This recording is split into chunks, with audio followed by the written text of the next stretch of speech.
Hey guys, welcome back to September Air.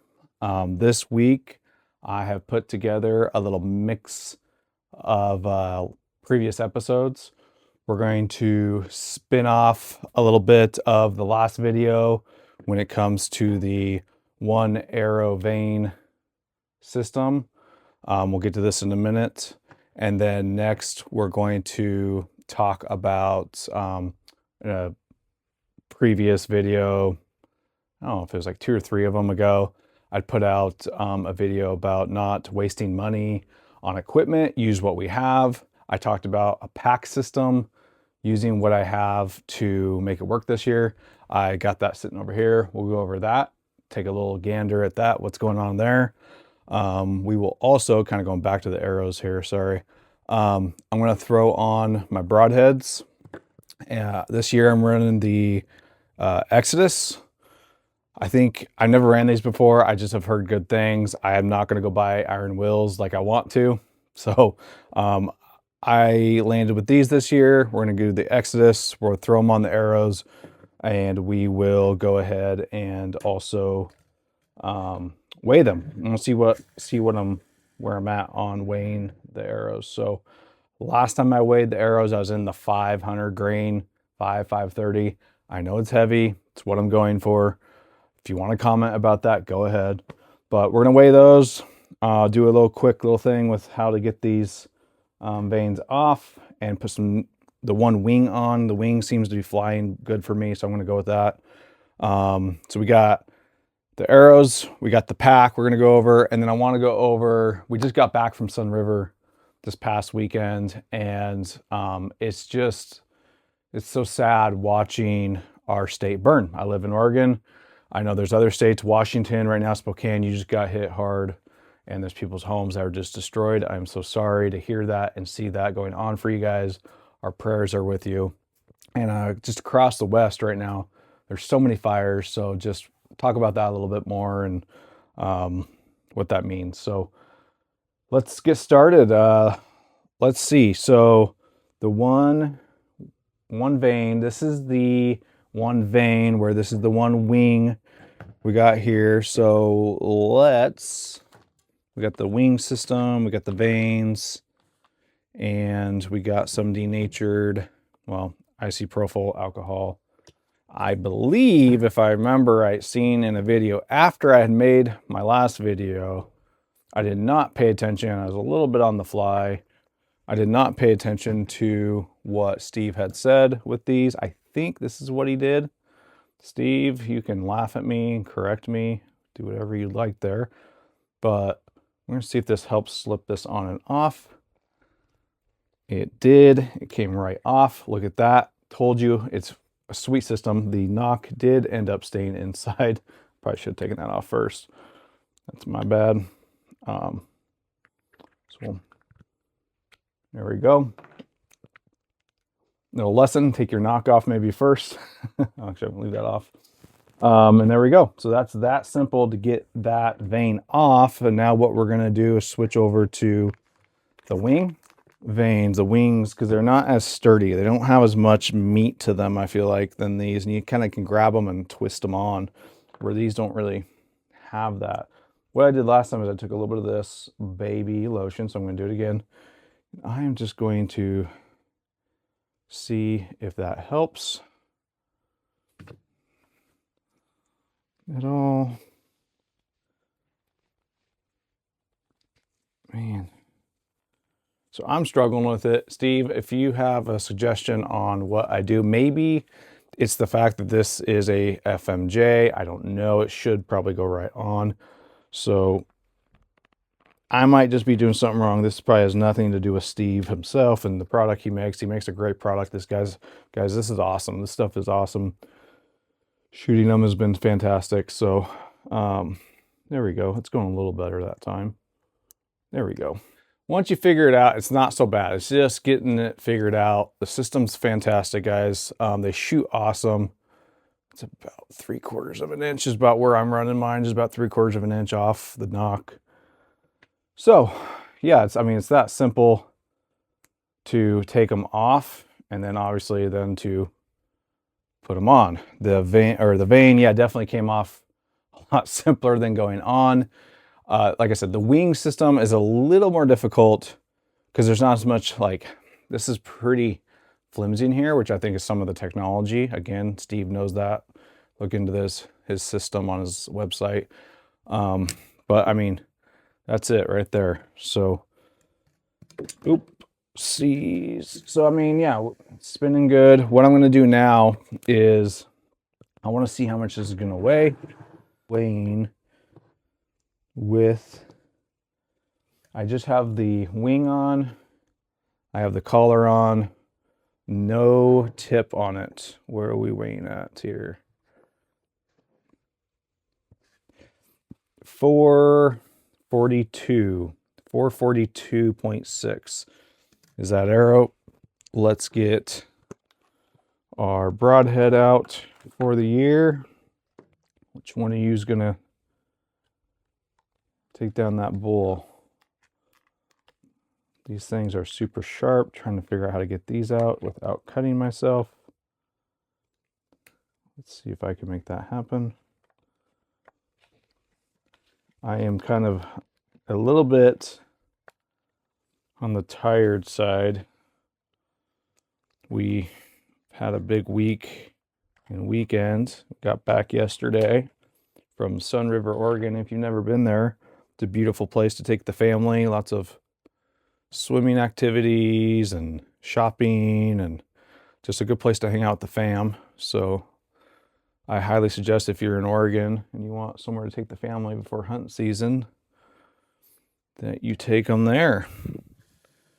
And there it is. I think you guys can see that in the angle we're at. So that's spinning good. Let's check now the weight on this guy with my broadhead on it. Let's see if I can get this. I wish I had one of the holders. I need a holder for this. So 542.8, 542.8, 542 grains is this arrow. It's pretty heavy, guys. It's pretty heavy. I think that's probably heavier than I even really wanted it. I'm not changing it at this point. There's the first arrow done for the year. The full metal jacket, Easton Max, with the one wing on it. We're going to shoot these here coming up. I'll do a short video on that, just showing how they shoot with the broadhead, and get it all nailed in. I got a paper tune still. I still have a lot to do to get ready for season, but there's a little video on that. Again, one last time, guys, don't knock on this product just because I'm having a little trouble getting this on. That has nothing to do with how it performs. It's more of an operator error than anything. I'm just struggling to get it on. Steve, I might reach out to you and ask you some tips on getting this on, because I just can't seem to figure it out. So I'm sure there's a trick to the trade. There always is. So, all right, now that we got that, we got some arrows. We're doing that. Let's move on. This one is kind of exciting to me. I'll get this on before I forget. I'll just shut that through there. This video I did about this pack, like I said, a few episodes ago, and so far I am pleasantly surprised that it's working pretty well, pretty dang well. I actually was pretty skeptical about if it was going to work, but so far, let's get this guy over here. So far, this is working out. I weighed it. I have quite a bit of weight in the back just because I've been using it for walking and doing some walks with the family in the evenings and such. But what I did, again, we're just gonna go over this real quick, is I took a frame. This is the frame, this black here. This frame is separate than the bag. You see a lot of packs nowadays where they separate. All I have holding this thing is I took a bunch of the straps that comes on the pack. I've strapped it through where it makes sense to try to hold it. And then I also took the zip. Wow, why I'm losing my mind. Like I said, I'm kind of tired from this last weekend, But zip ties, I just taken the zip ties and I've zip tied mostly at the top. I think I did some down low. I can't find them, but I'm going to probably throw some more on before season. But I zip tied this up and I've put it on. It fits well. It feels comfortable. It actually, like, it feels really light on my back. I don't know if it's just the way the weight's distributed or what, but it's working really well so far. So I'm excited to see what this does out in the woods and maneuvering around and such. What we're gonna do is, let's say I get something down and I gotta pack something out. Again, I'm gonna snip these. I'll carry, obviously take a knife, snip these out. I'll carry more zip ties with me. And I'll either, one, leave my pack with the animal as I make trips, option one, and then towards the end, pack this thing out, maybe with the head or something. Or two, I've thought about seeing if I can't get this thing to detach, have some paracord with me, do a first load, maybe a front leg or something and some meat, and then zip tie this thing back on, tie it back on, all one heavy load, get that first one out, then just go back with the frame. Don't know. We'll see when that happens, what we're going to do. But so far, I'm pretty stoked about this, that this is working. I didn't know if it was going to. And the video I'd done before, go check it out, about, using what we have as hunters. We got to do what we got to do to make it work. So this is what I'm doing this year on one of my items to make it work. Next year, hopefully I can get a new pack, zippers breaking, all that good stuff. So going to keep practicing walking through the neighborhood for now, getting prepped and ready for that. And that's that. Those are the two main things I wanted to go over. But then, it's so sad, like I was saying about the fires going on right now and watching everything burn. Who knows, like, what we're gonna do? It was a hot, dry summer. The winter was non-existent, it seemed like, in Oregon.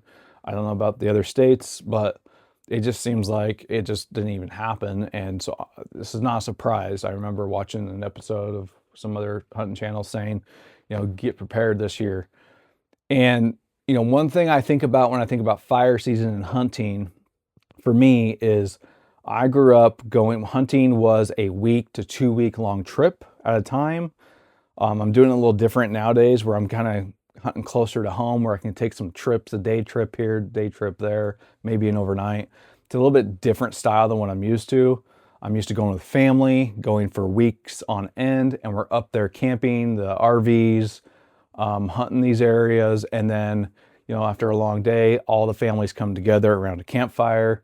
And there's something nostalgic about that, about getting that campfire, having all the stories and the camaraderie and the community. And that's amazing.